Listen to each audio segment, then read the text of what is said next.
silent channel. Please don't skip the ads, at paki-like naman, share at subscribe mo na rin, salamat. Kabanata 631 mga manugang ng 4 na pangunahing sekta, unang update, mangyaring mag-subscribe. Ang mga salita ni Jingzi ay may katuturan, at malamang na naisip na ito ng lahat noon pa, kung hindi ay hindi sila nahuhulog sa malalim na pag-iisip.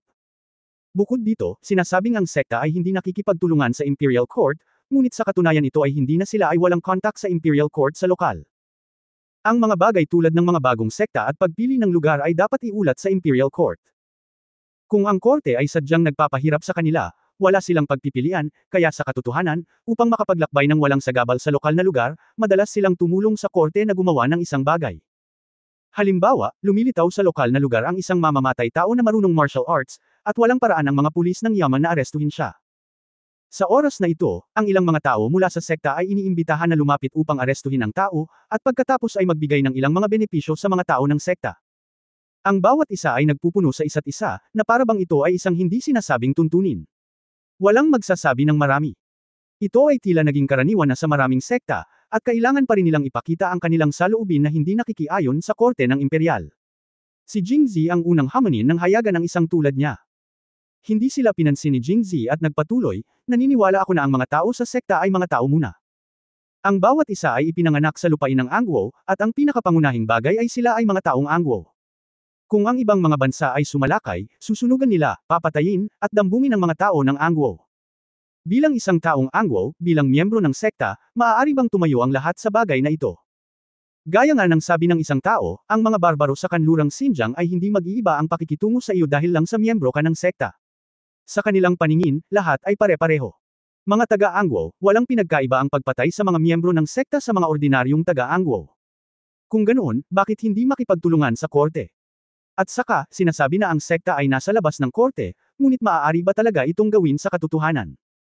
Sabihin na lang natin na si Chigulong, na tumakas mula sa Tungtian K, ay naging numero 1 mandirigma pagkatapos pumunta sa Southern Qi. Kinamumuhian siya ni Tungtian K sa kaibuturan, ngunit sa huli, wala siyang magagawa tungkol dito. Bakit? Ito ay dahil sa ito ay napunta sa Southern Qi at ang pamilya ng Southern Qi.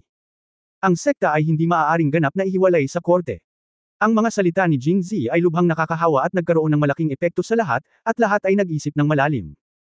Ang mga tao mula sa sekta, una sa lahat, mga tao mula sa Angwo. Mukhang tama. Nang makita ito, hinampas ni Jingzi habang mainit ang bakal, bilang pinuno ng Wulan Alliance, masisiguro kung voluntaryo ang pakikipagtulungan ng lahat sa Imperial Court. Kung gusto mong makipagtulungan, makipagtulungan. Kung ayaw mong makipagtulungan, huwag na huwag mong pilitin. Walang mag-aakalang ang kanilang inihalal ang pinuno ng alyansa ng martial arts ay nagbigay ng isang mahirap na problema sa kanila sa sandaling siya ay umakyat. Sa oras na ito, ang pinuno ng Qingyang ay biglang nagtanong ng kakaibang tanong. President Jing, mayroon pa bang iba sa iyong Tiandi sect? Siyempre meron. Kung gayon. Kung ang ibang mga sekta ay talagang nakikipagtulungan sa korte sa pamamagitan ng Tiandi sect, hindi ba totoo na ang mga disipulo mula sa iyong Tiandi sect ay maaari ding pumalit sa kanila? Si President Jing ang humahawak ng ilang mga bagay sa pagitan ng sekta at ng Imperial Court. Kung tutuusin, si President Jing ay iisang tao lamang, kaya hindi natin basta-basta maaring ibalik kay President Jing ang lahat, di ba? Jingzi. Tumango. Natural lang yan. Ang Zuo Protector ng Tiandi sect ay nasa palasyo, at babae pa rin siya. Walang pinagkaiba ang pakikinig sa kanya at pakikinig sa kanya. Bukod dito, lahat ng mga miyembro ng kanyang pahayagan ay mapagkakatiwalaan. Posible ring ilabas sila mamaya at kumilos bilang mga miyembro ng Tiandi sect para masolusyonan ang problema, dahil nakaisip na siya ng paraan. Nakatanggap ng positibong tugon si Head Qingyang at hindi na nagtanong pa. Tumingin lang siya kay King Jin at ngumiti ng lumingon. Nakita ng pinuno ng Mingji sect si Jingzi na nakikipag-chat sa isa't isa at alam niyang dapat may plano siya, kaya nagpa siyang tulungan siya sa oras na ito. Ang kooperasyon na binanggit ni Pangulong Jing ay masyadong one-sided. Siguro kung may mga tiyak na hakbang. Sumagot din si Pei Chunjing, oo. Ang sinabi ni Pangulong Jing kanina lang ay naantig sa akin. Kung hindi ito makakaapekto sa ating sekta, sa ilalim ng saligan ng malayang pagunlad, tila hindi imposible ang ganitong uri ng pagtutulungan. Si Mingji Sect Master at si Pei Chunjing ay mayroon ng pangkalahatang ideya noon, at ngayon ay matutulungan na nila si Jingzi, at pangalawa, maaari rin nilang makinabang ang kanilang sariling angkan. Maghanap ng isang mas mahusay na pagunlad. Napatingin si Jingzi sa kanilang dalawa nang may pasasalamat at nakangiting sinabi, maaaring hindi ninyo alam, ngunit bukod sa pagiging tamang tagapagtanggol ng Tiandi sect at presidente ng Dawn newspaper, may iba pa akong pagkakakilanlan. Oh, lalong naging curious ang lahat. Ang dalawang pagkakakilanlan ni Jing-Zi ay sapat na makapangyarihan, ngunit hindi niya inaasahan na may iba pang pagkakakilanlan. Haha! Inihagis ni Jing-Zi ang sulok ng kanyang robe pasulong, bahagyang itinaas ang kanyang ulo, itinaas ang mga sulok ng kanyang bibig, at inayos ang kanyang posture. Nang makita ang sunod-sunod niyang kilos, napahagalpak ng tawa ang ilang kababaihan sa audience at hindi naiwasang takpan ang kanilang mga mata sa kahihiyan. Hay, nagpapanggap na naman ito. Hoy, walang nakakaalam sa relasyon natin, so anong kinakatakutan mo? Kaya muli niyang inilayo ang kanyang kamay at nagsimulang magbasa ng may interes. Sa oras na ito, buong damdaming sinabi ni Jing-Zi, ang taong nakatayo sa harap mo sa sandaling ito ay, ang presidente ng Anglo Dawn Newspaper, ang tamang tagapagtanggol ng Tiandi Sect, ang pinuno ng Wulan Alliance, ang pangunahing shareholder ng Zhangja Winery, at ang tindera ng Wenxiangju, si Jing-Zi.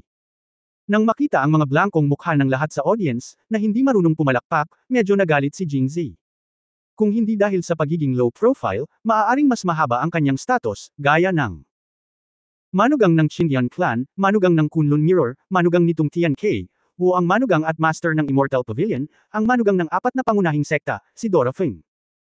Pagkaraan ng ilang sandali ay natahimik ang lahat, tumingin sila kay Jing-Zi na mukhang mayabang na may pagkalito, iniisip sa kanilang sarili, ipinagmamalaki mo ba ang iyong sarili? Ano ang maipagmamalaki sa isang tindahan ng alak at restoran? Kaya may nalilitong nagtanong, President Jing, may kinalaman ba sa pakikipagtulungan ang dalawang pagkakakilanlan na iyong binanggit? Siyempre ginagawa nila. Si Jing-Zi ay naghihintay para sa pangungusap na ito at agad na sinabing nakangiti, maaaring hindi mo alam na ang wine shop na ito ay nagbebenta ng mga espirito sa taglamig at ice wine sa tag-araw. Ice wine man o mga espirito, ito ay kakaiba sa Angwo. Isang serving. At ang alak mula sa Zhangja Liquor ay espesyal na ibinibigay sa royal family. Sa sandaling lumabas ang mga salitang ito, may isang tao sa karamihan ng tao na agad na bumulalas. Narinig ko na ang tungkol sa mga bagong spirit na ibinebenta sa Jingzhou noong nakaraan. Narinig ko na rin ang tungkol sa kanila, at mukhang mahal. Siyempre, ang mga espiritu ay binigyan ng parangal mula sa Western Xinjiang noon, at ang maharlikang pamilya lang ang makakainom sa kanila. Pagkatapos sabihin ito, may ibang nagsalita tungkol kay Wenxiangju. Narinig ko ang tungkol sa Wenxiangju, ngunit ito ang pinakamahusay na restaurant sa Jingzhou. Ang tinutukoy ko ay ang Jingzhou sa pangkalahatan, ngunit ang parehong naaangkop sa buong Angwo. Hindi mo ba narinig ang ganoong kasabihan? Kung pupunta ka sa Jingzhou, huwag kang pumunta sa Wenxiangju. Xiangju, sayang ang oras na pumunta sa Jingzhou. Nagdadaldalan ang lahat. Ngumiti si Jing-Zi at iwinagayway ang kanyang kamay upang senyales na huminahon sila, at pagkatapos ay nagpatuloy, oo, maging Zhangja Winery man o Wenju, Xiangju, sila ang nangungunang malalaking tindahan sa Jingzhou. Kung anumang sekta ang makikipagtulungan sa Imperial Court, hahayaan ko ang dalawang tindahang ito, kasama ang pahayagan, na makipagtulungan sa sekta sa pangalan ng lahat ng pinuno ng sining. Kabanata 632 ang Balisang Muchinren, ikalawang update mangyaring mag-subscribe. Kahit na ipinamigay ni Jing-Zi ang Wenxiangju at Zhangja Winery, hindi pa rin naiintindihan ng lahat kung paano niya ginamit ang mga tindahan upang maipakita ang kooperasyon sa pagitan ng sekta at ng hukuman. Makipag-ugnayan.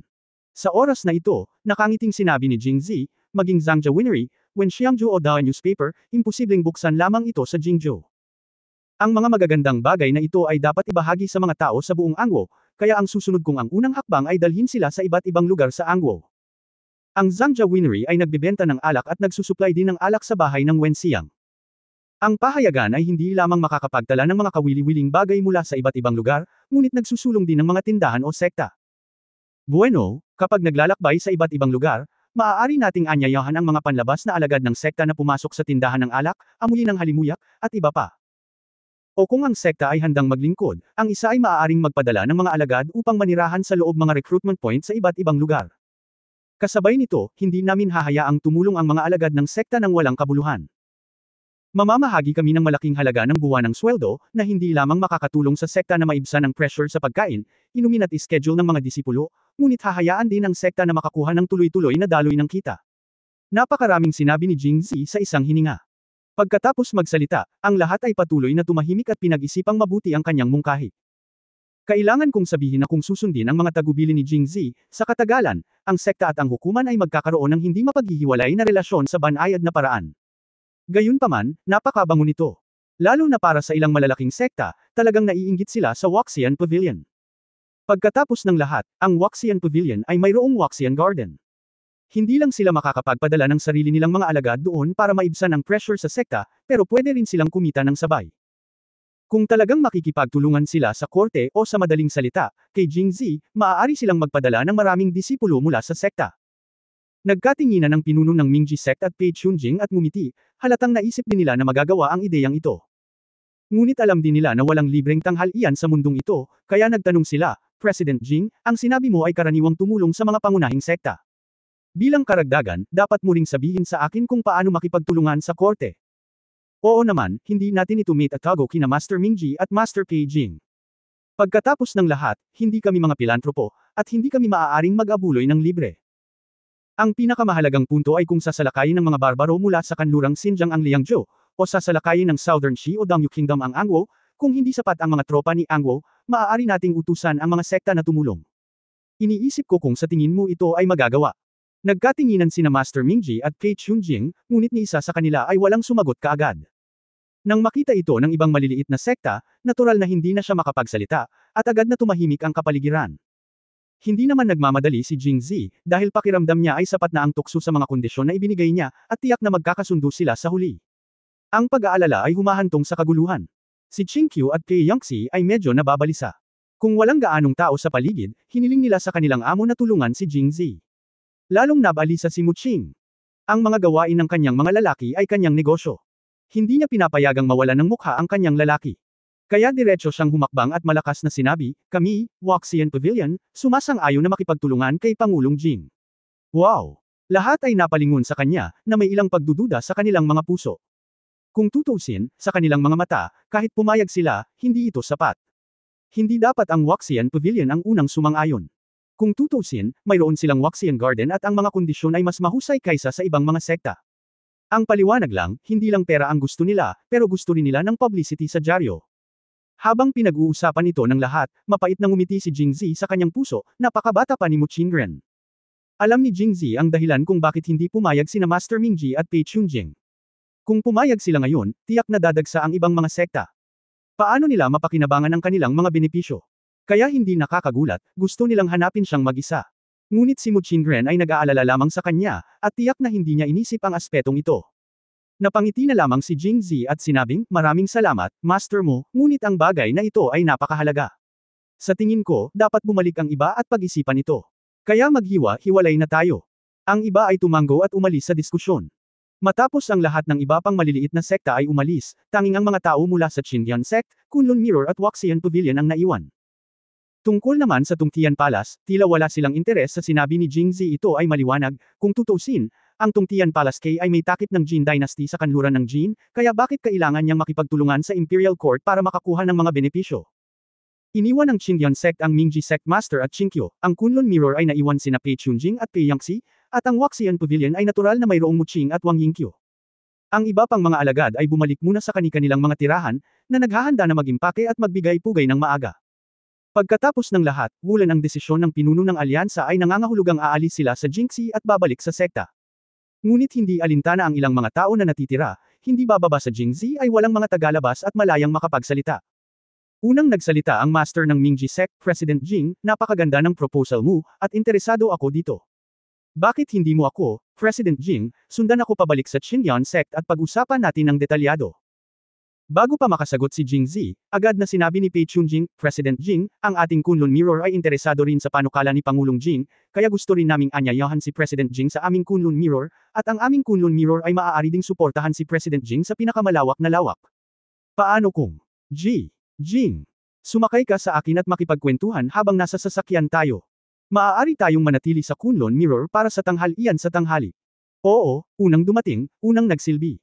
Pinaplano ni Master Pei Jing na magnakaw ng mga tao sa ating Qindian sect. Nagbibiro si Master Mingji, paano ito maituturing na pagnanakaw ng mga tao? Noong nag-aaway silang dalawa, tulala itong tiningnan ni Muqingren. Anong nangyayari dito? Bakit ngayon lang ay hindi nagsalita ang alinman sa kanilang suportahan si Jingzi, at ngayong wala na ang lahat, nagsimula silang mag-away sa isa't isa? Sa paghusga mula sa poster na ito, dapat silang lahat ay lubos na maasahin sa panukala ni Jingzi ngayon, kung hindi ay hindi sila magiging ganito ngayon. Nangangahulugan ba ito na sinadya ang lahat? Naalala ni Muqingren na tila napakurap si Jingzi nang kausap niya ito, na nagpapahiwatig ng isang bagay. Biglang namula ang mukha niya. Itinaas niya ang kanyang ulo para tingnan si Jingzi at nakita niyang nakatingin sa kanya si Jingzi. Si Muqingren ay lubos na nahihiya. Ulo upang pumunta. Walang kailangang sabihin sa oras na ito. Naiintindihan na niya ang nangyayari. Wala nang mas mahusay kaysa sa paggawa ng masasamang bagay na may mabuting layunin. Maaaring hindi napansin ni Mingji Sectmaster at Pei Chunjing ang maliliit na galaw sa pagitan ni Muqing at Jingzi, ngunit napansin ito ni Qingqiu at Pei Yangxi. Pagkatapos ng lahat, ang mga babae ay ang pinakasensitibo kapag sila ay madamdamin sa pag-ibig kahit na si Pei Yangxi ay hindi passionately sa pag-ibig, siya ay ang relasyon kay Jingzi ay nasa isang napakapinong sitwasyon, kaya lahat ng ito ay hindi nakaligtas sa kanyang mga mata. Nagkatinginan sila ni Qingqiu, pagkatapos ay sumandal sa gilid ni Jingzi, iniunat ang kanyang kamay sa ilalim ng takip ng kanyang manggas. Pagkatapos, sumigaw si Jingzi.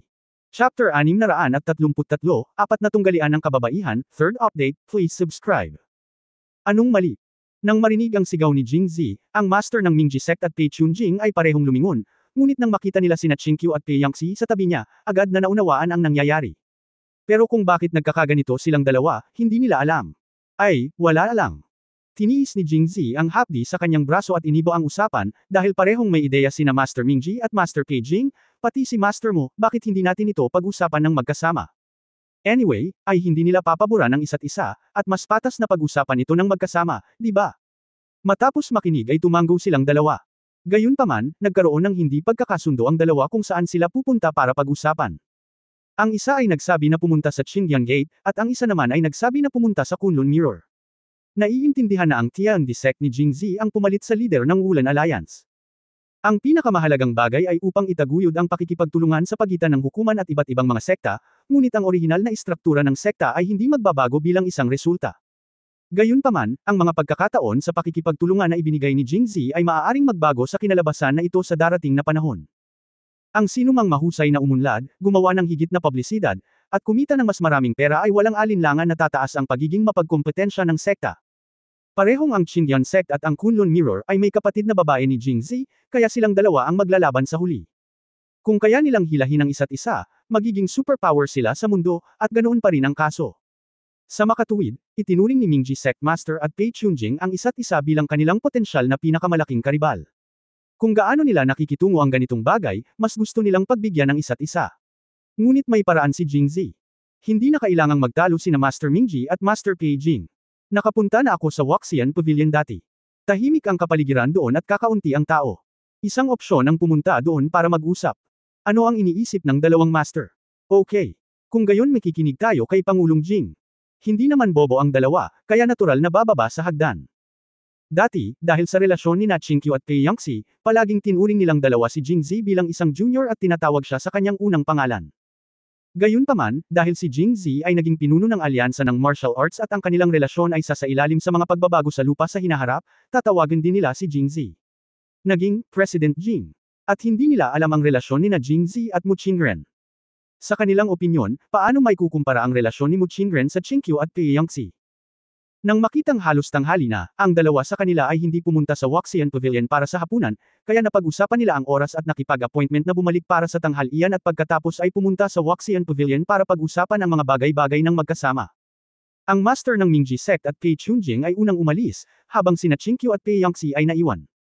Sa oras na ito, si Jingzi lamang at ang kanyang apat na babae ang naiwan sa labas ng malaking venue ng kompetisyon, at biglang naging kakaiba ang kapaligiran. Si Muqing ang master ng Waxian Pavilion, ngunit nang maharap sa ganoong eksena, bigla siyang nakonsensya at mahinahong sinabi, Yingqiu, bumalik muna tayo. Babatiin kita sa Waxian Pavilion sa hapon. President Jing. Hindi ipinapayong manatili dito ng mahabang panahon. Sinabi niya na handa siyang kunin si Wang Yingqiu at tumakas mula sa lugar na ito ng tama at mali. Pero bago pa man siya makalabas ay tinawag na siya. Sandali. Nag-cross arm si Pei Yangxi at tumingin kay Muqingren at sinabing, bakit sabik na umalis si Pavilion Master mo? Si Muqingren ay natigilan at medyo kinakabahan. Normally, hindi siya kabahan. Sa mga tuntunin ng katayuan, siya, ang master ng Waxian Pavilion, ay hindi kailangang matakot sa isang disipulo ng Kunlun Mirror. Sa larangan, sa pulong ni Jingzi, matagumpay niyang naabot ang ika-6 na antas, at kapantay ni Pei Yangxi. Kaya hindi siya natatakot sa kanya kaya lang. Ngayong mayroon na siyang ganoong uri ng relasyon kay Jingzi, medyo nagilty siya kapag kaharap sina Qingqiu at Pei Yangxi. Kung tutusin, ninakawan niya ang kanilang nakababatang kapatid. Siyempre, mahal ng dalawa ang isa't isa. Si Xiang Yu ay hindi matatawag na magnanakaw, ngunit siya ay nahihiya pa rin sa kanyang puso. Ang kanyang kasalukuyang mood ay malamang nakatulad ng kay Qiu Chen na nakilala niya kasama si Pei Yangxi sa martial arts arena kahapon, ngunit si Qiu Chen ay mas mahusay kaysa sa kanya. Pagkatapos ng lahat, mas bata si Qiu Chen. Ang dalawa ay nagmamahalan, at ang babae ay interesado, ngunit walang sinuman ang may sasabihin. Ngunit siya ay masyadong matanda, mas matanda pa sa kanyang mga kapatid na babae. Ito ang sakit sa puso ni Mu Qingren. Kapag nag-iisa siya, madalas niyang iniisip ang bagay na ito. Kung mag-iisip siya ng sobra, siya ay magiging. Ang ilan ay may mababang pagpapahalaga sa sarili at pakiramdam na hindi sila karapat-dapat kay Jingzi. Kaya sa oras na ito, nakaramdam ako ng hindi maipaliwanag na pagkabalisa. Pagkatapos mag-isip sandali, maaari lamang siyang magpanggap na kalmado, bueno. Si Master Mingji at Master Keijing ay pupunta sa Waxian Pavilion sa hapon. Well, ako. Kailangan kong bumalik at maglinis. Normal na sabihin iyon, ngunit pagkatapos ng kanyang bibig, ang pagsasabi nito sa oras na ito ay parang isang dwarf. Si Wang Yingqiu sa tabi niya ay tumingin sa kahihiyan ng kanyang amo at biglang nakaramdam ng pagkabalisa. Hindi yan isang mahalagang bagay. At saka, iilan lang sa mga disipulo sa Waxian Pavilion ang makakapag-asikaso nito. Sa tingin ko, mas mabuting kausapin tayo ni Pavilion Master mo tungkol sa negosyo. Ang negosyo. Naramdaman ni Mu Qingren ang pagtibok ng kanyang puso. Tumalon palabas. Oo, ito ay negosyo sa aking kapatid. Nang sabihin niya ito, si Pei Yangxi ay halatang nagngangalit ang kanyang mga ngipin at nakatitig kay Jingzi na parang gusto siyang kagatin. Si Mu Qingren ay tahimik, mukhang nakakaawa na para bang siya ay itinatanong. Nang makita ang guilty look ni Mu Qingren, ganap na nakumpirma ang mga hinala ni Pei Yangxi. Dapat ay nagkaroon sila ng affair. Hindi ko maiwasang magalit, talagang imposibleng magbantay laban dito. Nang makipagkumpetensya si Jingzi kay Mu Qingren noong hapon kahapon, hindi pumunta si Pei Yangxi sa lugar ng kompetisyon dahil kasama niya ang nasugatan na si Qingqiu. Sa makatuwid, hindi niya nasaksihan ang magiliw na labanan nina Jingzi at Mu Qingren sa lugar ng kompetisyon. Pagkatapos bumalik sa Kunlun Mirror, ang mga lalaking disipulo na pinamumunuan ni Zhou Tong ay nagkwento sa mas pinalamutian na paraan. Hindi ito sineryoso ni Pei Yangxi, sa pag-aakalang nagseselos sila kay Jingzi at sadyang pinahiran siya. Nang maglaon, naisipan niyang tanungin si Jingzi, ngunit dahil naantala siya sa kompetisyon ng martial arts, nakalimutan niya ito. Ngayon lang, biglang nagpakita si Mu Qingren ng balisang pag-aalala, na pumukaw muli sa kanyang pagbabantay. Sa hindi inaasahang pagkakataon, nalantad si Mu Qingren bago ang interogasyon. Ngunit sa sandaling ito, biglang hindi na alam ni Pei Yangxi kung ano ang itatanong. Sa oras na ito, nakatingin lang siya kay Qingqiu na parang humihingi ng tulong. Tumingin si Qingqiu kay Mu Qingren ng may labis na interes, at sabay na tumingin kay Wang Yingqiu sa kanyang likuran, at tumawa ng malakas, hindi ko talaga inaasahan na ang aking matalik na kaibigan at ang aking kapatid na lalaki ay magiging malapit na magkaibigan, ngunit hindi ko inaasahan na ang amo ng aking matalik na kaibigan ay susunod din sa kanya. Ang aking kapatid na lalaki ay ikakasal. Kayong dalawa ba, guro at disipulo, ay nagkasundo dito? O dahil ba sa takot si Yingqiu na mag-isa siya, kaya dinala niya ang iyong master? Siya pa rin ang master ng apat na pangunahing sekta. Kung kumalat ito, sok-sok. Ang Qingqiu silence ay blockbuster lang. Ang pangungusap na ito ay hindi masyadong nakakapinsala, ngunit ito ay napaka-insulto. Sa sandaling lumabas ang mga salitang ito, agad na namutla ang mga mukha ni Mu Qingren at Wang Yingqiu, lalo na kay Mu Qingren, na medyo nawalan ng malay. Chapter 634 Sisters vs Master and Apprentice, first update please subscribe. Si Mu Qing ay may mababang pagpapahalaga sa sarili, at siya ay nasa sabik sa oras na ito. Paano pa siya makakapagsalita? Ngunit hindi nakatiis si Wang Yingqiu nang makita niya ang kanyang amo na binubuli ng ganito, kaya sinabi niya, Qingqiu, huwag mong pag-usapan ng ganyan ang aking amo. Paano ka magiging mas mabuti? Anong problema natin? Hindi inaasahan ni Qingqiu si Wang Yingqiu. Bahagya siyang nagalit dahil ang dalawang master at apprentice ay maaari pa ring tahasan na kontrahin siya matapos pagnakawan ang kanyang kapatid. Ano bang problema mo? Kung ikukumpara sa mga kapatid mo, malayo ang aming master at apprentice. Agad na namula sina Pei Yangxi at Qingqiu. Medyo hindi nasiyahan si Pei Yangxi at sinabing, sabi mo kaya ng pangatlong kapatid ko, huwag mo akong pag-usapan. Wala akong ganoong klaseng relasyon sa kanya. Isa pa, kung gusto mo talaga siyang makasama sa hinaharap, maging tapat ka sa akin, dahil pang-apat mo akong kapatid. Kinurot ni Pei Yangxi ang kanyang baywang at mukhang dominanti. Oh, talaga? Hindi naniwala si Wang Yingqiu. Siyempre naman. Si Mu Qingren, na tahimik sa lahat ng oras na ito, ay nagsabi sa oras na ito, ang sitwasyon noong kasama ko siya sa ere noong nakaraang araw ay katulad ng ngayon. Ang pakikipag-away ay pangalawa, at ang pag-uusap tungkol sa pag-ibig ang pangunahing bagay. Ngayon ko lang napansin na matagal na kayong magkasama, at talagang pareho kayo noong araw na iyon. Sa tuwing tila tayo ay nag-aaway, dapat ay maraming salita ang sinabi mo, at ang lahat ng ito ay pag-ibig. Natapos ang pag-uulat ni Mu Qingren, lumingon si Qingqiu na hindi makapaniwala, matanda. 4. Hindi mo ba sinabi na hindi ka papayag na maging asawa niya tulad ko? Ako. Sandaling natigilan si Pei Yangtze, sinabi ko ba iyon? Sagot ni Pei Yangtze. Walang alinlangan na kinumpirma ang hula ni Mu Qingren, idinagdag ni Qingqiu, okay, mukhang tama siya. Master at apprentice sila, magkapatid tayo, hindi talaga tayo dapat pagtawanan ng iba. Napatulala si Pei Yangtze. Well, wala naman masyadong ginawa ang kalaban, sarili nating mga tao ang unang natalo sa sarili nating mga tao. Pagkatapos ay tumingin siya kay Wang Yingqiu at bahagyang humahanga, mukhang tama ang pangatlong kapatid ko. Dinala mo ang iyong Panginoon at talagang nakahanap ka ng mabuting katulong. Gayunpaman, gaano man kayo karami, kailangan mo pa rin akong tawaging pang-apat na kapatid sa hinaharap. Sisigaw ka man o hindi, depende sa kinabukasan. Kung talagang magiging asawa ka niya, mas mahuhuli pa ito kaysa sa amin. Kung iisipin mo, kailangan mo pa rin kaming tawaging ate. Tila ibinigay ito ni Wang Yingqiu sa kanya. Gamit ang sarili niyang lakas, si Mu Qingren ay nakahanap na ng ilang kakayahan sa pakikipaglaban, at nagpatuloy, at saka, siya at ako ay tunay na nagmamahalan, at maraming twists at turns at hindi malilimutang mga bagay ang nangyari sa proseso, na hindi ipinakilala ni Yingqiu. At kaming dalawa ni Yingqiu ay hindi alam ang tungkol dito noong kami ay magkasama, kaya hindi mo kailangang akusahan si Yingqiu ng hindi makatarungan. Matapos ang mga salita ni Mu Qingren, ang iba ay tumahimik. Naging tahimik at kakaiba na naman ang eksena. Bilang ang tanging lalaki sa audience, alam ni Jingzi na oras na para umalis siya. Matapos suriin ang sitwasyon, nakita niya ang entry point. Ayon sa relasyon sa pagitan ng ilang tao, si Qingqiu at Pei Yangtze ay mas malapit pa rin sa kanya. Kung tutuusin, mga kapatid niya sila, at mga babae rin niya at magiging mga babae. Kung lalapit siya para tulungan silang magsalita, tiyak na madidismaya at madudurog ang puso nila Mu Qing at Wang Yingqiu. Minsan, kahit isang mangkok ng tubig ay hindi mahawakan ng mapayapa. Kaya habang naglalakad siya pasulong, masayang niyakap niya sina Mu Qing at Wang Yingqiu. Logically speaking, nasa labas sila ngayon, at may iba pang babae na naruroon.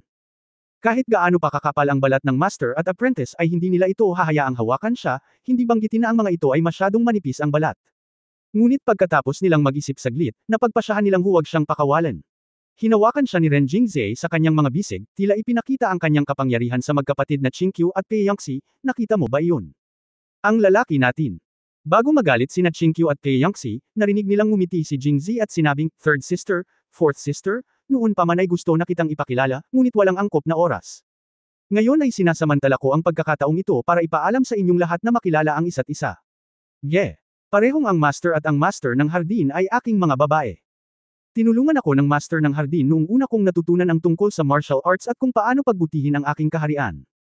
At sa pagkakataong ito ay nakalusot ako sa ika-6 na antas, lubos na salamat sa master ng pavilion. Gusto ko rin talaga sila. Mula ngayon, lahat ay nag-iisa, kaya't mangyaring huwag mag-away kapag nagkita ang ikatlong kapatid na babae at ang ika-4 na kapatid na babae. Nang marinig ito, kinagat lamang ni Qingqiu at Pei Yangtze ang kanilang mga labi, ngunit labis na naantig sina Mu Qing at Wang Yingqiu. Nadama ni Mu Qing at Wang Yingqiu na sulit na aminin ang kanilang pagkakakilanlan ng buong bukas sa harap ng kanyang ikatlo at ika-4 na kapatid na babae. Hindi na nila gustong makipag-away sa kanila at sumando sa kanya ng may kasiyahan.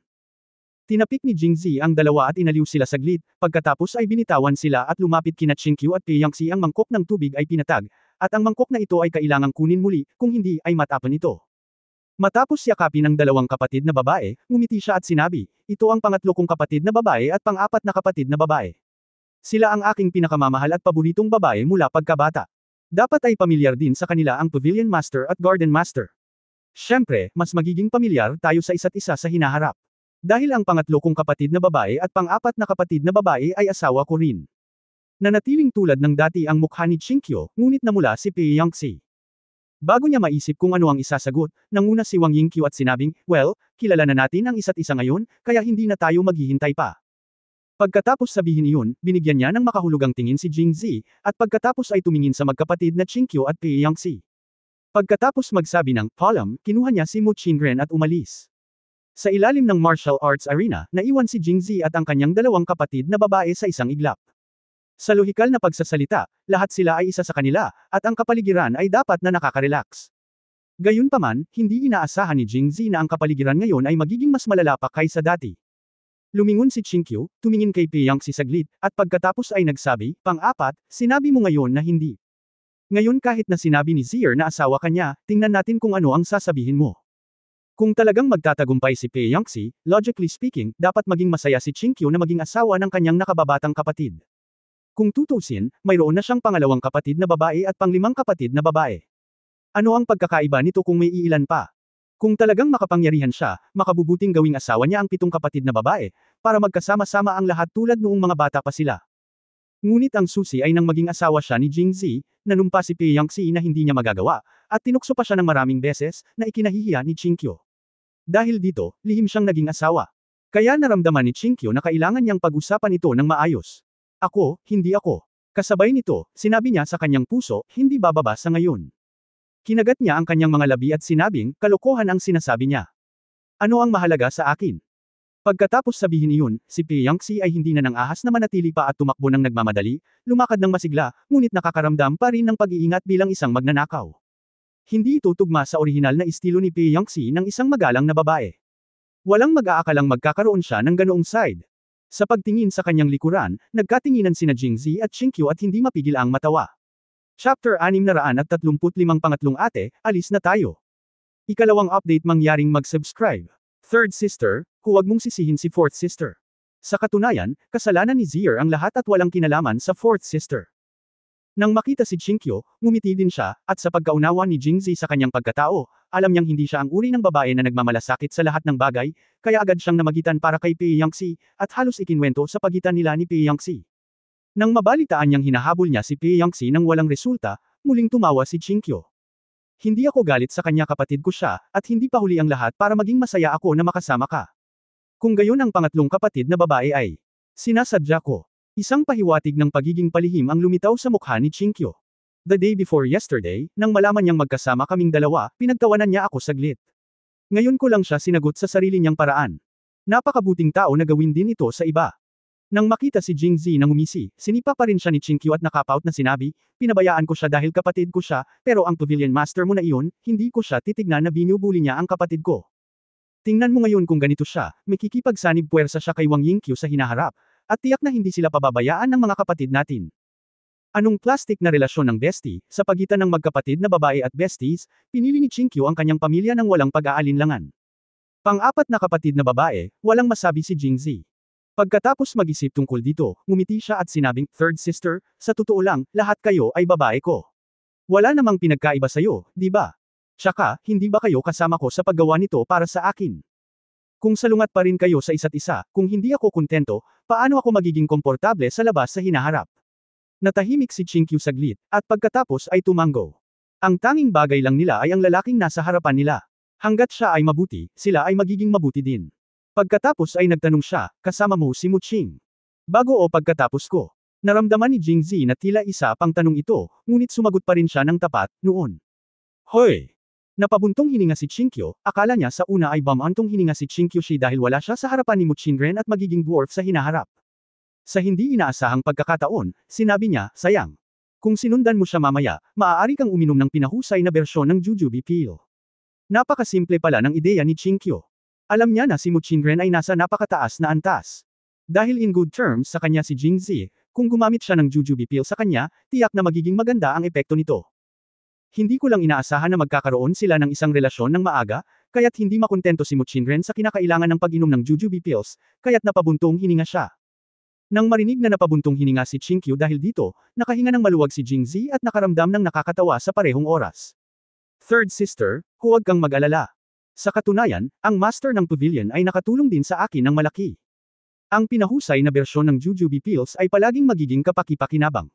Umiling si Qingqiu at mahinang sinabi, ang babaeng ito na makapangyarihan sa martial arts at maaaring umibig sa iyo, paano ito madaling mahanap? Kung gayon kailangan mong mabilis na makuha ang iyong pang-apat na kapatid na babae, dahil ganap niyang natutugunan ang mga kinakailangan para sa pinahusay na bersyon ng Jujube Pills. Nang makitang mas nababalisa si Qingqiu kaysa sa kanyang sarili, hindi nagatubili si Jingzi.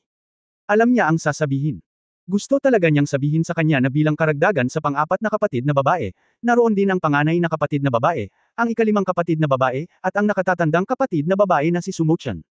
Pagkatapos ng kalkulasyon, ang natitirang apat na pinahusay na Jujube na table task ay hindi marami, at isa medyo marami. Ngunit pagkatapos ng maingat na pagsasaalang-alang, pinili niyang huwag magsalita ng anuman. Kung hindi, sino ang magagarantiya na hindi magseselo si Qingqiu? Gayunpaman, napakasaya ni Jingzi na napaliwanagan ng mabuti si Qingqiu. Inakbayan niya si Qingqiu at sinabing, third sister, maghihiwalay na tayo bukas. Bakit hindi ko samantalahin ang oras ngayon at tanghali para makipag-usap kay third sister? Shinkyu ang kanyang mukha ay agad na namula dahil alam niya kung paano talaga dumaloy ang komunikasyon at pagpapalit na sinasabi ni Jingzi. Ngunit sa pag-iisip tungkol sa paghihiwalay sa lalong madaling panahon, ang aking kalooban ay biglang bumagsak, at malungkot niyang sinabi, Zir, pagkatapos ng paghihiwalay na ito, hindi ko alam kung gaano katagal bago kita makita muli. Kahit na makita-kita muli, natatakot ako na hindi ako mananatili ng ilang araw gaya ng oras na ito. Si Chinkyo ay nagsasabi ng totoo. Ang kanyang oras na malayo sa Shinyan Sect para sa pagsasanay ay palaging maikli, at kahit na lumabas siya para sa pagsasanay, maaaring hindi siya pumunta sa Jingzhou, kaya kakaunti ang pagkakataong makilala si Jingzi. Thinking about it this way, hindi ko talaga maiangat ang mood ko. Ngumiti si Jingzi, third sister, nakaisip na ako ng paraan para manatili ka sa tabi ko simula ngayon.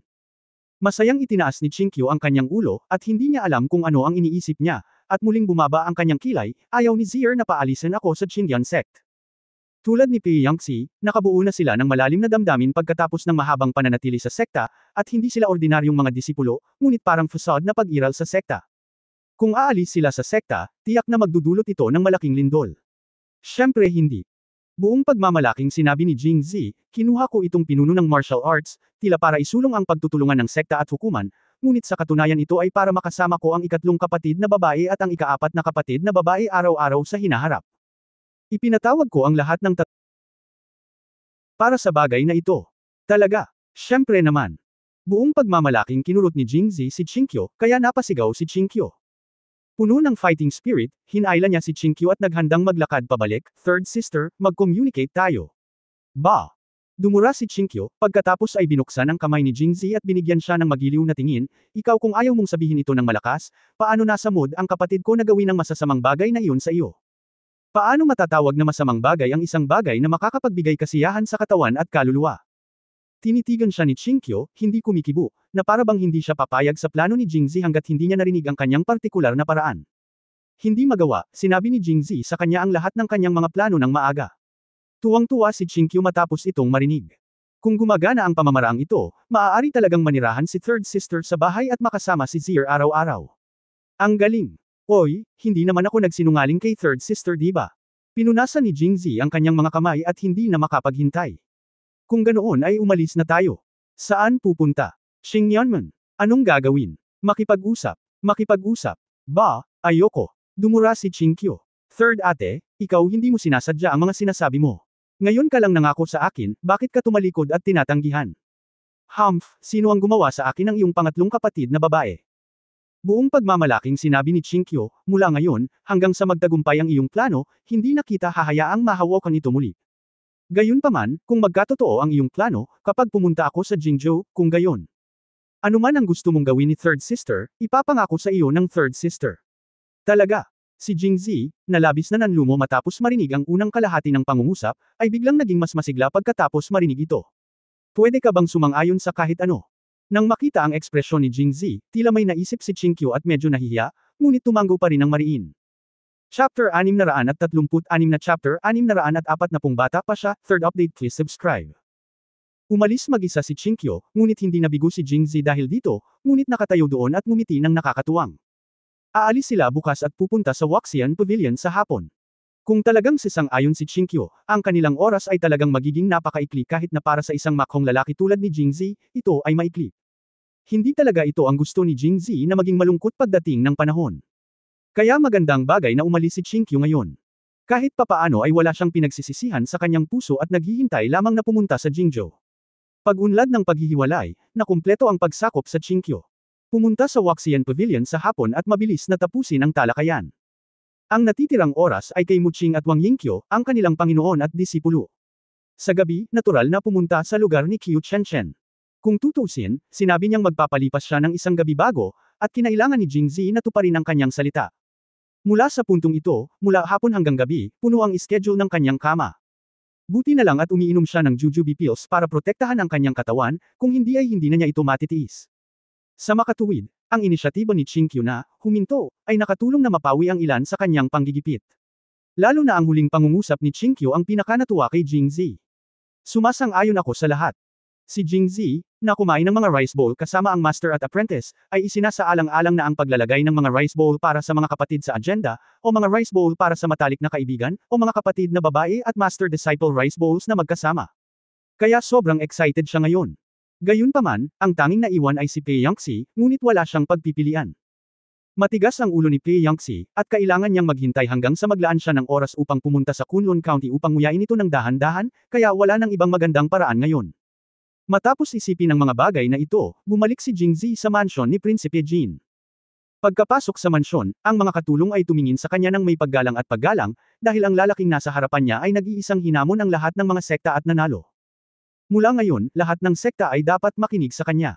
Para sa gayong tao, talagang wala silang mahanap na dahilan para maging walang galang. Lumabas din si King Jin para batiin siya, napakasaya ni Pangulong Jing na maging pinuno ng alyansa ng martial arts. Congratulations! Masyadong masikip sa labas ng venue ng kompetisyon ngayon lang. Niwala akong panahon para bumati kay President Jing. Sinabi niya ito habang kinakausap si Jingzi sa disenteng paraan. Iniyuko niya ang kanyang kamay. Nang si Haring Jin ay nagsasalita, si Jingzi ay nagmamasid ng mabuti at walang nakitang anumang pagkukunwari sa kanyang mga mata. Dalawa ang resulta, magaling siyang artista o taos puso siyang pinagpala. Para naman sa pangalawang opsyon, binugbog niya ito hanggang mamatay. Huwag maniwala. Ngunit itinaas pa rin niya ang kanyang kamay at sumagot, "Maraming salamat, Haring Jin."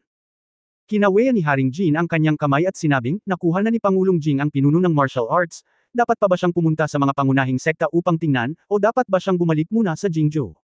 Nag-uulat sa kanyang kamahalan. Tumingin si Jingzi kay King Jin at nakangiting sinabi, "Ako ay abala sa mga opisyal na bagay, at ang aking paparating na schedule ay parehong komplikado, kaya hindi ko na ay detalye ang tungkol dito kay King Jin." Haha, okay. Hindi rin galit si King Jin.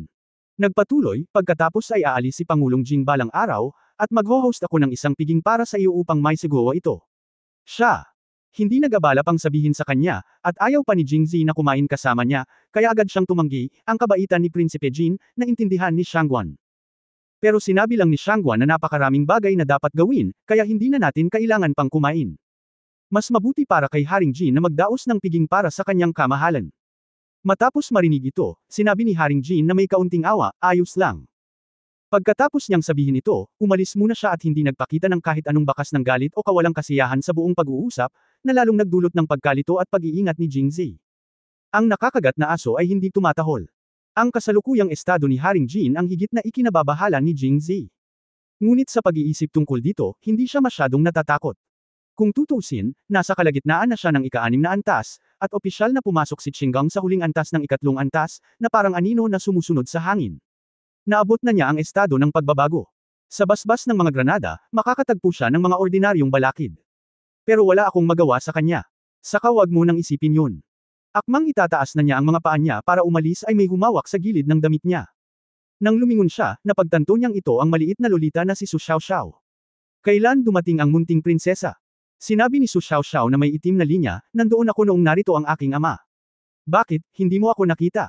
Seryosong tumanggaw si Jingzi, oo, ang munting prinsesa, kung hindi mo titingnang mabuti, talagang hindi ito madaling mahanap. Kung titingnan mong mabuti. Habang sinasabi niya iyon, ang kanyang mga mata ay walang kamalay-malay na sumulyap sa magandang figure ni Su Xiaoxiao 1, 2, 3, 4, 5, 6 o 7 beses. Kailangang sabihin na kahit na si Su Xiaoxiao ay maikli, siya ay mukhang maislan at matamis, at alam niya kung paano manamit ng maayos.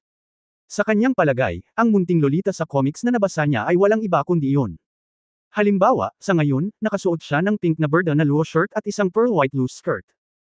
Kaakibat ng kanyang magandang mukha at hitsura na hugis melon, maging si Jingzi, na sanay makakita ng lahat ng uri ng pambansang kagandahan at kagandahan, hindi ko maiwasang manood pa. Lalo na ang berda na luo shirt na suot niya. Hindi ko alam kung napakaliit ba nito o dahil may magandang figure si Su Xiaoxiao. Ang bawat pulgada ng luo shirt ay nakaunat, ginagawa itong napaka-sexy. Bagamat nakasuot siya ng plain white cloak, dahil bukas ito, ang malabo na pakiramdam ay nakadama pa rin ng kakaibang tukso kay Jingzi. Bata pa siya. Sinumpa ni Jingzi ang kanyang sarili sa kanyang puso at ibinaba ang kanyang ulo. Tingnan mong mabuti, ano ang nangyayari? Hindi alam ni Su Xiaoxiao kung ano ang iniisip ni Jingzi, at curious siya sa sinabi nito, kaya hindi niya maiwasang magtanong. Wala akong ideya. Wala akong ideya. Saglit na natigilan si Su Xiaoxiao, at pagkatapos ay nagalit, paanong hindi mo alam? Sinadya mo bang ayaw sabihin sa akin? Kung ayaw mong sabihin sa akin, huwag mong sabihin sa akin. Ngayong napukaw mo na ang gana ng mga tao, ngunit hindi mo na sinasabi sa akin, wala kang pakialam. Ano? Dahil hindi ako nang ahas na tumingin ng mabuti, kaya hindi ko alam. Ipinagtanggol ni Jingzi ang kanyang sarili. Kung gayon, tingnan mong mabuti. Kinurot ni Su Xiaoxiao ang kanyang baywang, galit na galit pa rin. Okay, ito ang sinabi ng munting prinsesa, kaya maaari lamang akong maging magalang at sumunod sa kanyang mga utos. Pagkatapos sabihin iyon, itinaas ni Jingzi ang kanyang ulo at tiningnan ito ng walang prinsipyo. Dahil sa kanyang galit at mabilis na paghinga, ang katawan ni Su Xiaoxiao ay hindi maiwasang manginig. Tiningnan ito ni Jingzi at natuyo ang kanyang bibig. Hindi niya talaga maisip kung gaano kalaki ang laman ng isang maliit na katawan. Enerhiya. Hoy, ano ang nahanap mo pagkatapos mong basahin ng mabuti? Nakita ko. Ang maliit na prinsesa ay talagang malaki. Ba, ang munting prinsesa ay hindi rin maliit. Bagamat iisa ang kahulugan ng mga salita, ang unang pangungusap ay laging madaling intindihin, kaya binago ni Jingzi ang isang paliwanag. Ba, ano naisip ko?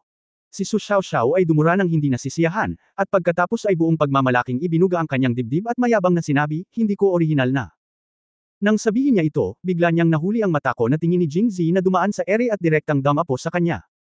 Ngayon iniisip ang tungkol sa sinabi niya ngayon, biglang napagtanto ni Su Xiaoxiao, ang bastos na ito. Ay walang hiya. Ang kanyang mukha ay agad na namula, at mabilis niyang hinayla ang kanyang balabal paarap, tinitigan si Jingzi, at sinabing may labis na kawalang kasiyahan, napakawalan diya mo, ikaw. Saan ka tumitingin? Sino ang nagsabi sa iyong tumingin ka? Ibinuka ni Jingzi ang kanyang mga kamay, na may mukhang walang magawa, ito ang munting prinsesa. Ba, hiniling sa akin ng malaking prinsesa na makita ko ito. Pagkatapos sabihin iyon, bamulong siya sa kanyang sarili, well, ito ay medyo malaki. Hindi ko na siya matatawag na Little Princess. Kabanata 637, Prinsesa. Unang update, mangyaring mag-subscribe. Si Su Xiaoxiao ay nasa bingit ng pagsabog.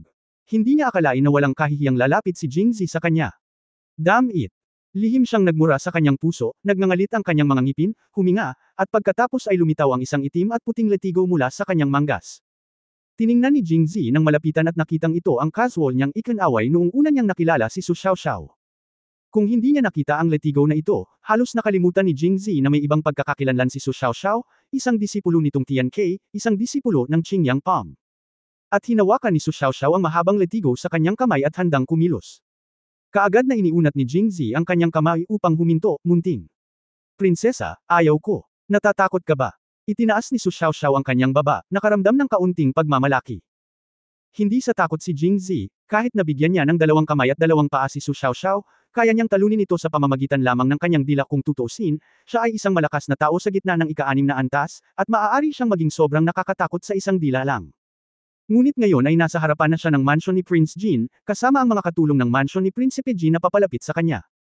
Kakapasok lang ni Prince Jin sa harap na bulwagan, at lahat ng nakapalibot na kapaligiran ay hindi pabor kay Jingzi. Nakakahiyang matalo, pero mas nakakahiyang manalo. Ang unang ginawa ng marangal na pinuno ng martial arts matapos maupo ay ang bugbugin ang munting prinsesa. Kung may lumabas na balita, malamang magtatawanan ang mga tao. Oo, natatakot ako.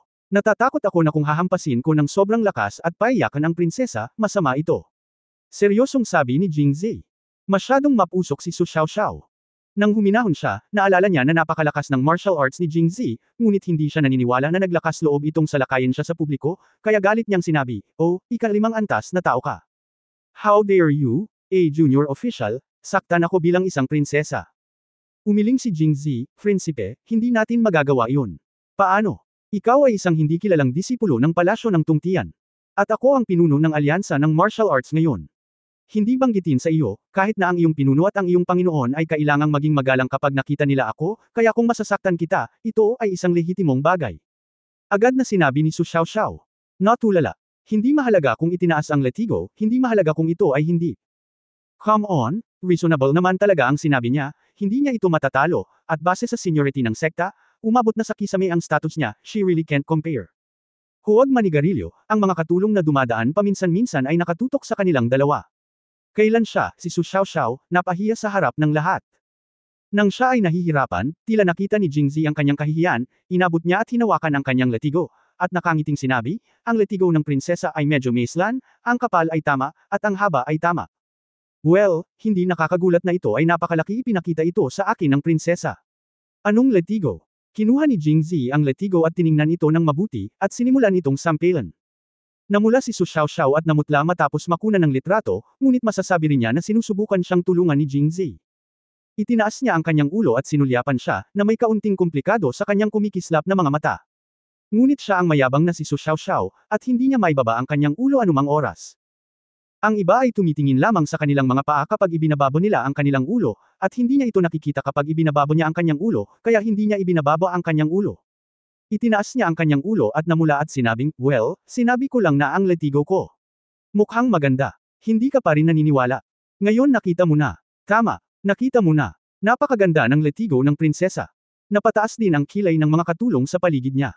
Sarado ang tenga na naririnig niya, nagrereklamo pa rin siya sa kanyang puso, isang letigo lang pala, ano ang silbi niyan? Kaya nagkalat sila at umalis. Nang makalayo silang lahat at tanging sina Su Xiaoxiao at Jingzi lamang ang naiwan sa harapan, ayaw na ni Jingzi na mag-aksaya pa ng oras. May ilang oras pa bago magtanghali, kaya nagpasya siyang i-recharge ang kanyang mga baterya. Pagkatapos ng lahat, mayroon pa ring ilang matagal at matitinding labanan sa hinaharap. Kaya't nagpaalam siya, "Prinsesa-prinsesa, kung walang tao. Huwag mo akong tawaging prinsesa." "Prinsesa." Pinandilatan siya ni Su Xiaoxiao, palaging nararamdaman na ang malaki na binanggit niya ay hindi nararapat. "Kung ganoon, ano ang tawag mo sa akin?" "Humph." Hindi sinasadya ni Jingzi na sumulya pa, ngunit hinarang siya ni Su Xiaoxiao gamit ang kanyang balabal ng maaga at huminga ng malamig, ngunit nagbago si Jingzi mula sa humph na ito, naririnig ko ang kaunting kalokohan dito. "You should call me little princess." Anong laking? Malaking prinsesa, nakakainis. Kung ikukumpara sa malaking prinsesa, mas gusto pa rin ni Su Xiaoxiao ang munting prinsesa. Siguro sanay na siyang marinig ito, o baka may, maliit, na salita ang kanyang pangalan. "Oh, munting prinsesa." Pagkatapos magsalita ni Jingzi, tumangala siya. Ang mga kumikislap na mata ni Su Xiaoxiao ay nagkataong sumalubong sa kanya sa hangin, halatang may bakas ng gulat. Bagamat nakatitig pa rin ito sa kanya, hindi agad ito naglakas loob na tumingin sa kanya. Ginawa niya. Mabilis na bumaling ang utak ni Jingzi at agad siyang nakabuo ng conclusion, ang maliit na loli na ito ay hindi na gusto sa kanya, tama ba? "Ako ay isang puno ng jade na nakaharap sa hangin, ako ay kaakit-akit, nagniningning ako sa kompetisyon ng martial arts, ang maliit na batang babae ay puno ng tagsibol, ito ay naiintindihan." Bahagyang tumanggo si Jingzi, nakaramdam ng labis na kalungkutan. Siyempre, may kung anong pagtutol sa kanyang puso. Kung tutusin, kalaban niya si King Jin. Bagaman hindi mawawala sa kanya na magkaroon ng napaka-friendly na relasyon sa kanyang anak na babae, siya ay isang marangal na tao, isang dalisay na tao, at isang diborsyado na tao. Dapat may lakas ng loob siyang magpaalam sa mga masamang ugali na ito. "Ikaw, sumama ka sa akin." "Saan pupunta?" "Pumunta ka sa kwarto ko." "Pumunta ka sa kwarto mo." "Para saan?" "Malalaman mo pagdating mo doon." Nakikinig sa pang-akit ni Su Xiaoxiao, napagpasyahan ni Jingzi na. Hindi lang niya gusto ang sarili niya, gusto rin niya ang sarili niya. Sa sikat ng araw, nang malinaw ang lahat, dadalhin siya nito pabalik sa kanyang silid. Nahihiya siyang isipin iyon. Kaya sumimangot siya at binibigkas ang isang salita. "Okay. Sabi nga sa kasabihan, kung hindi ako mapupunta sa impyerno, sino?" Upang maiwasan si Su Xiaoxiao na makapinsala sa iba, magkaroon ng lakas ng loob na tumanggi sa masamang puwersang ito, at mailantad ang mga panlilinlang ni Su Xiaoxiao, nagpasya si Jingzi na pumunta doon ng personal. Su. Nakatira si Xiaoxiao sa gitna ng mansyon ni Prince Jin, sa likod. Matagal nang nasa mansyon ni Prince Jin si Jingzi, ngunit hindi pa siya nakakalakad dito. Sinundan niya ang isang paliko-likong koridor na sementado ng mga bato, dumaan sa ilang tarangkahan ng buwan, at sa wakas ay nakarating sa patio kung saan siya nakatira.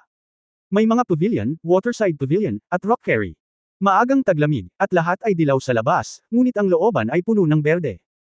May mga puno tulad ng holly, pine at cypress, at mga halaman tulad ng crab apples at chrysanthemums, na nagpapasaya sa mga tao. Sa daan, wala siyang nakitang katulong sa napakalaking patio. Hindi naiwasang magtaka ni Jingzi, hindi ito normal para sa isang prinsesa. Ang tanging paliwanag ay upang makipagtalik sa kanya, pinaalis niya ang lahat ng kanyang mga alipin. Ang bait na babae. Naglakad si Jingzi sa likuran ni Su Xiaoxiao, nakatitig sa kanyang umuugoy na likod, pakiramdam na medyo mainit ang kanyang lalamunan. Aray! Pagdating niya sa pintuan ng isang pakpak, biglang huminto si Su Xiaoxiao, at si Jingzi nang hindi pinansin, nabangga niya ito, dahilan para mapasigaw si Su Xiaoxiao sa sakit. "Anong ginagawa mo?" Okay. Prangka na sabi ni Jingzi. Chapter 638 ba, How Shameless, ikalawang update please subscribe. Ha! Lalong naguluhan si Su Xiaoxiao. Tinitigan niya si Jingzi saglit at medyo nalilito, "Ano ang sinabi mo? Ano ang mabuti? Hindi. Nagtanong ka ba?" Sagot ni Jingzi. "Tinanong ko ba? Anong tinanong ko?" "Nako, halatang tinatanong kita, hindi mo sinasagot, pero sinabi mo pa rin, anong maganda?" Hindi maipaliwanag. Sunod-sunod na sinabi ni Su Xiaoxiao. Naramdaman ni Jingzi na ito ay masyadong madaldal, kaya't huwag na lang niyang isipin ang tungkol dito, makinig ka lang. Pumasok ka. Itinulak ni Su Xiaoxiao ang pinto at pinona si Jingzi. Okay. Lalaki ako, hindi ako natatakot. Sa pag-iisip na ito, pumasok si Jingzi. Ang dekorasyon at kasangkapan sa silid ay hindi ordinaryong luho. Ang buong silid ay nakasabit ng pulang-pula na sutla ng mga brocade na pinalamutian ng mga gintong bulaklak, at ang mga dingding ay pininturahan ng isang layer ng lumulutang na ginto. Ang sahig ng silid ay natatakpan ng malambot na mapusyaw na kulay na mga carpet, at ilang mga kurtina ng pinto ang nakasabit sa harap ng pinto. Mayroon ding dalawang pinto na humahantong sa dalawa pang katabing silid. Bang! Isinara ni Su Xiaoxiao ang pinto at pumasok sa isa sa mga silid, hindi alam kung ano ang gagawin. Baka nagpalit ng damit. O maghugas ng pabango. Hindi siya pinansin ni Jingzi at patuloy na tumingin sa kanya. 6 na kandelero na may kulay rosas na guwang na lampshade ang nakasabit sa bubong, mga 10 sentimetro ang taas kaysa sa kanyang ulo, at pantay na ipinamahagi sa gitna ng silid. Ang taong nagdisenyo ng mga lamp na ito ay dapat na naglagay ng maraming pag-iisip dito. Hindi nila hawakan ang mga ito, ngunit madali silang may ilawan sa pamamagitan ng pag-abot. May isip pa nga ni Jingzi na kung ang 6 na lamp na ito ay sinindihan sa gabi, hindi lamang ang kanilang hitsura at kulay ay magiging napakakaakit-akit, ngunit ang epekto ng pag-iilaw ay magiging mas mahusay kaysa sa mga ordinaryong lampara ng kandila. Mas mabuti. Siguradong masaya kung dito tayo magsesek sa gabi, di ba? Sa oras na ito, lumabas si Su Xiaoxiao, ngunit ang partikular na ikinadismaya ni Jingzi ay hindi niya hinubad ang kanyang damit.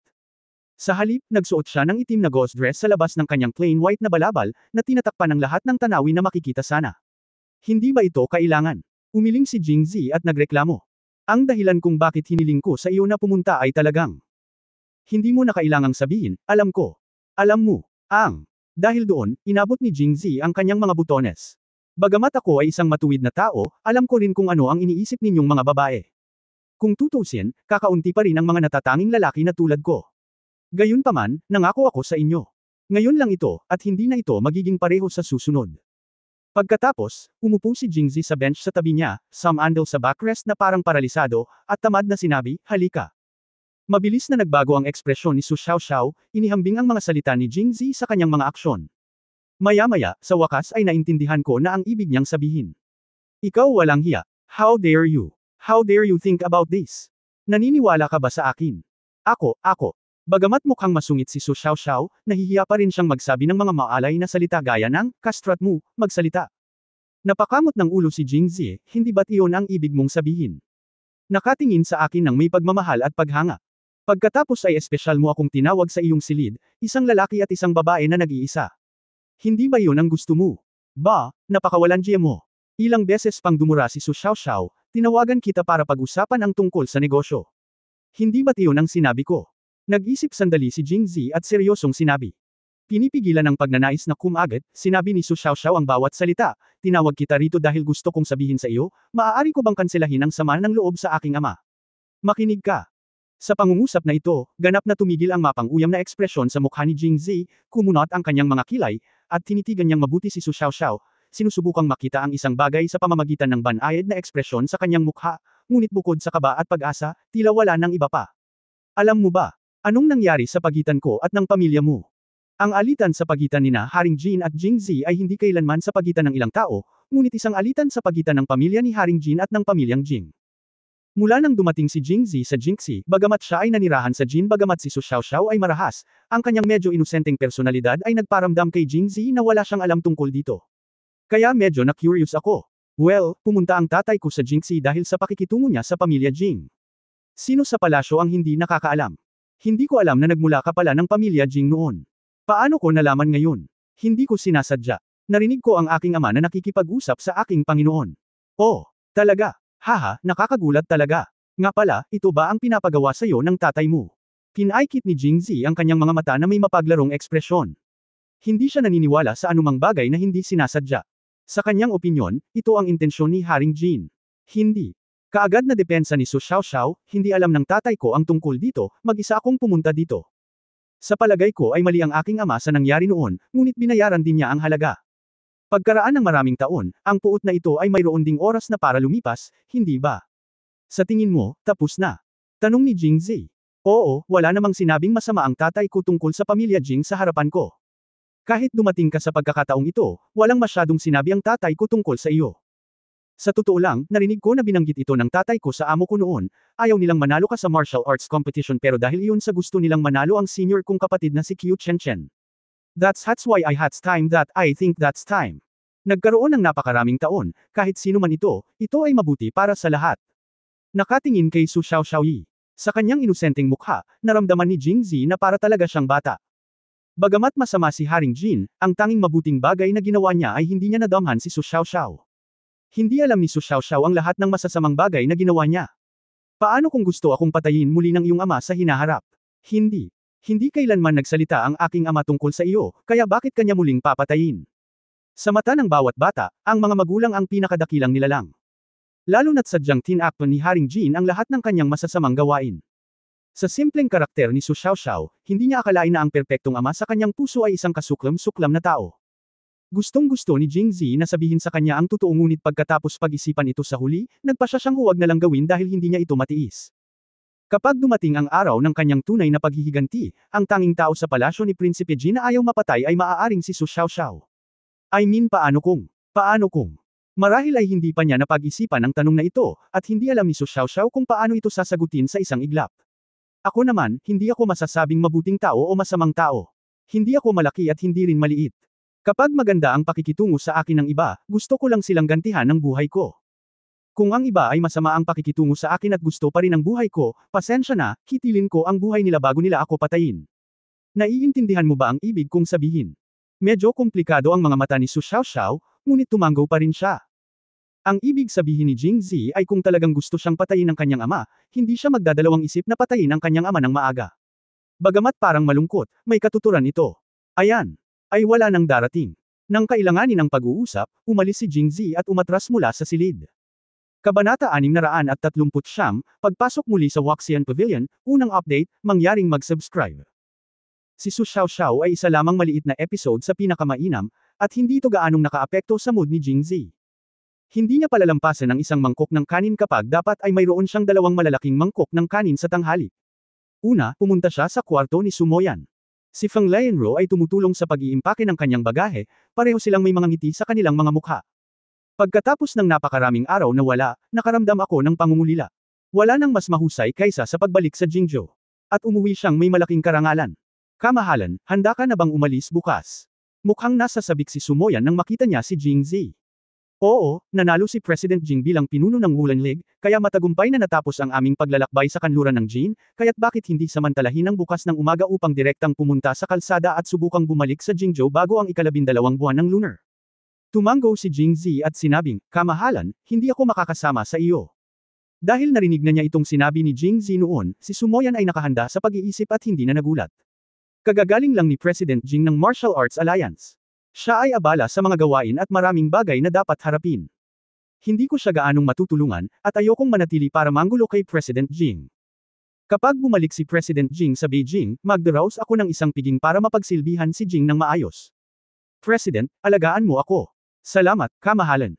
Muling nag-chat ang dalawa, at nagkusa si Su Moyan na magtanong, aalis ako bukas, at hindi alam ni Pangulong Jing kung kailan siya makakabalik sa Jingzhou, ngunit mayroon ka bang sasabihin sa akin? Para sa kanyang kamahalan. O kung mayroon kang anumang kailangan mong gawin, maaari mong sabihin sa akin. Kamahalan, mayroon lang akong. Matapos makipag-usap sa tatlong pangunahing sekta sa hapon, lubos na kumpiyansa si Jingzi na kakayanin niya ito.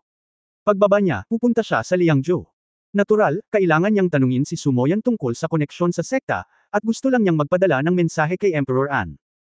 Kung makikipagtulungan siya sa sekta sa susunod, dapat makipagtulungan ang korte upang mapadali ito, kaya dapat niyang ipaliwanag ito ng maaga. Tumanggo si Su Moyan bilang pagsang-ayon matapos itong marinig. Pagkatapos kumain sa tanghali, umidlip si Jingzi. Nang muli niyang imulat ang kanyang mga mata, punong-puno na siya ng lakas at handang lumaban anumang oras. Pagdating namin sa Waxian Pavilion, iba na ito sa dati.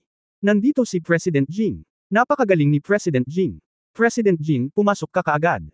Nang makita ang isang grupo ng mga babaeng disipulo na nakatayo sa pintuan na kamakaway sa kanya, halos naisip ni Jingzi na narito siya nang hindi sinasadya. Lugar. Give way, give way. Hinarangan mo ang pinto, paano papasok ang young master? Sa oras na ito, tumunog ang pamilyar na boses ni Bai Lu, at tila narinig ni Jingzi ang tunog ng kalikasan. Matapos marinig ito, atubiling bumigay ang mga babaeng disipulo. Si Master Mingji ng Qindian Sect at Master Peijing ng Kunlun Mirror ay parehong nakaupo sa harap na bulwagan. Bakit hindi ka tumulong kaagad at sumali sa kasiyahan dito? Saway ulit ni Bai Lu. Napakunot ang mga labi ng mga babaeng disipulo matapos itong marinig, ngunit masunurin pa rin sila. Umatras. Sir, napatawa kita. Bahagyang humihingi ng paumanhin si Bai Lu. Ayos lang, mas mabuting maging masigasig, mas maganda ang maging masigasig. Ikanaway ni Jingzi ang kanyang mga kamay at ngumiti, at pagkatapos ay nagtanong, Bai Lu, ang iyong Garden Master ay dapat na sundan ang iyong Pavilion Master pabalik sa Roshow, tama? Ano ang tungkol sa iyo? Nang marinig ito, nanliit ang mga mata ni Bai Lu. Ako, dahil ang Waxian Garden ay hindi maaaring iwanang walang bantay, si Bai Lu ay makakabalik lamang sa Jingzhou ng mag-isa. Sa hinaharap, kung wala ang may-ari ng hardin, siya ay mag-isa sa Jingzhou. Nakakaawa siyang tumingin. Sumulyap si Jingzi sa kanya at sinabing, Sir, hindi mo mapipigilan ang pagpunta sa Waxian Garden dahil lang wala dito ang Master of the Garden. Paano ito nangyari? Tumawa si Jingzi, at pagkatapos ay sinundan si Bai Lu sa front hall, nakaupo doon si Mingji Sect Master He at Master Pei-jing na umiinom ng tsaa, habang si Qingqiu at Pei Yangxi ay nakaupo sa tabi nila. Si Muqing at Wang Yingqiu ay nakaupo sa harapan. Nang pumasok si Jingzi sa silid, tumingin ang lahat. Sorry, na-late ako. Nakangiting sabi ni Jingzi, at saka umupo. Wala ring pakialam ang iba. Si Master Mingji at Master Pei-jing ay higit na nag-aalala tungkol sa pakikipagtulungan. Nang makaupo si Jingzi, nagsimula silang magtanong. Hindi rin itinago ni Jingzi. Dahil mayroon silang relasyon sa pagitan ng Qingqiu at Pei Yangxi, direktang ipinangako ni Jingzi na hanggat ang Zhangja Winery at Wen Xiangju ay nagbukas ng mga sangay sa buong Angwo, ang Qingyanman at Kunlun Mirror ay maaaring magbigay ng prioridad na magpadala ng mga tao upang manirahan. At maaaring i-promote ito ng The Newspaper ng libre. Ngunit kaugnay nito, dahil pinili nilang makipagtulungan, kung ang hukuman ay makatagpo ng mga kahirapan at nangangailangan ng tulong, kung gayon ang Qingyan Sect at Kunlun Mirror ay walang pagpipilian kundi ang balikatan ang kanilang mga responsibilidad. Sandaling nag-isip sina Master Mingji at Master Pei-jing, at pagkatapos ay nagsabi, ano nga ba ang ibig sabihin ni Pangulong Jing sa tulong na ito? Hindi kaya ang sinabi niya sa umaga ay kung ang isang dayuhang kaaway ay sumalakay sa Angwo, kung gayon ang ating sekta ay magpapadala ng mga tao upang tumulong. Tumango si Master Pei-jing. Sinabi, kung ito ang kaso, hindi ito isang masamang ideya. Pagkatapos ng lahat, ang mga tao ng sekta ay ang mga tao rin ng Angwo. Kung ang Angwo ay nawasak, ang sekta ay walang kahulugan ng pag-iral, kaya ito ay maaaring sang-ayunan. Tumango si Jingzi, ito ay isang aspeto lamang. At ang pinakamahalagang aspeto ay dahil nakipagtulungan sina Master Mingji at Master Pei-jing sa korte, ang iba pa. Si Pangulong Jing ay nagsasalita tungkol kay Prinsipe Jin, tama ba? Haha, kung gayon hindi na kailangang mag-alala. Kahit na magtagumpay si Prinsipe Jin sa pagkakataong ito, sa tingin mo ba ay makikinig tayo sa kanya? Sabi ni Master Mingji at Master Pei-jing. Matapos marinig ang kanilang sinabi, ngumiti si Jingzi at tumango, medyo nasisiyahan. President Jing, ayon sa sinabi mo, hanggat may mga tao, dapat mayroong The Newspaper Offices. At kung saan man mayroong The Newspaper Offices, natural na mayroong Zhangja Winery at Wen Xiangju. Kung gayon hindi ba't ang ating sekta ay kailangang magpadala lamang ng maraming disipulo? Sa sandaling matapos magsalita si Master Mingji, agad nang umiti si Jingzi. Sa katunayan, naiintindihan ito ni Master Mingji, hindi ba pinapawi ng Imperial Court ang pressure ng maraming disipulo mula sa Qingyan Sect? At bawat isa sa mga disipulong ito, si Yudo ay patuloy na makakapagbigay ng buwanang sweldo sa Qingyan Sect, at maaari rin itong mag-recruit ng mga bagong disciple ng Qingyan. President Jing, may isa pa akong tanong. Master Pei-jing, pakisabi sa akin. Sinabi mo noon na ang mga disipulong ipinadala sa mga tindahang ito ay hindi dapat mga pangkaraniwang tao. Kung gayon hindi ka natatakot na sa paglipas ng panahon, itong mga tindahan mo ay kontrolado ng ating sekta. Sa madaling salita, ang sekta ay makakabit na sa mga tindahang ito. Ito ay lumalakas, at ang kapangyarihan nito ay hindi kontrolado ng korte. Hindi ba't si Presidente Jing ang may ganitong pag-aalala? May isip ni Pei Chunjing ang mga problemang naisip ni Jingzi. Kung tutusin, bukod sa mga taon ng digmaan sa Liangzhou, may iba pang problema ang Angwo. Mahirap para sa malakihang pagsalakay ng mga dayuhan na mangyari sa lugar na ito, kaya kakaunti lang talaga ang magagawa ng sekta upang matulungan ang korte. At ang Imperial Court ay tinulungan sila ng husto, na kung saan ay ganap na hindi patas, at walang libreng tanghalian sa mundo, kaya naramdaman niya na si Jingzi ay dapat may ilang mga backup.